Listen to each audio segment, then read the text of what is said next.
Be ready. Start.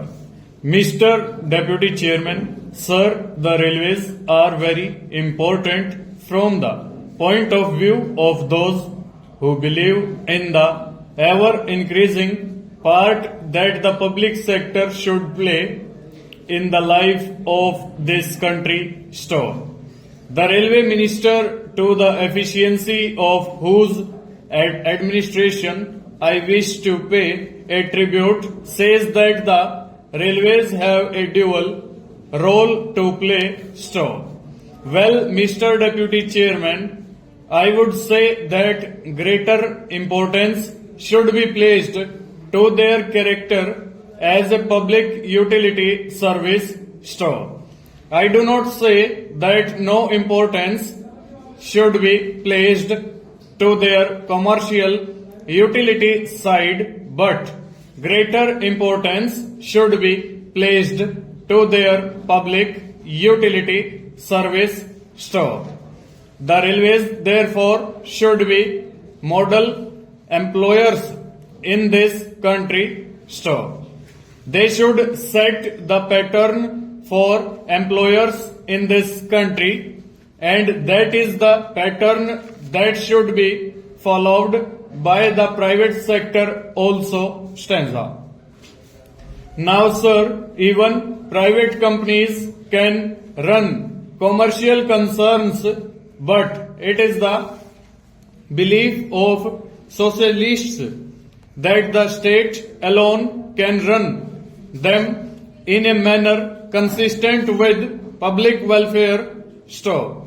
Therefore, the supreme criterion by which the railway administration should be judged is the utility so far as the public is concerned. Stop. Therefore, I think the railways should be responsive to public needs. Stanza. They should have the public welfare at heart. I am glad to find that non-official agencies are being associated with the railways in a number of ways. Stop.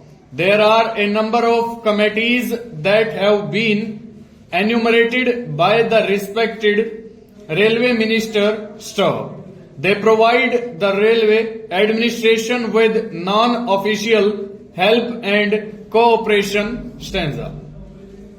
I say, sir, that if nationalized industries are make an appeal to the country, their public utility work must become increasingly clear to the public. Stop. Whether from the public point of view, the railways contribute more or less to the general revenues should be a matter of less concern than their efficient running. Stanza. Now, sir, I listened with interest to the speech of my friend in which he catalogued the grievances of railwaymen and suggested various methods in which the administration can be more responsive to the needs of railwaymen. Stop. I fully agree and support those recommendations. Stop. Then, sir, it is a matter of great concern that house rents in some places are very high and the railway employees should be given hours rents at low rates. Stanza. Also, I think there is need for an increase in the railway checking staff. Stop. If the railway checking, full stop, over.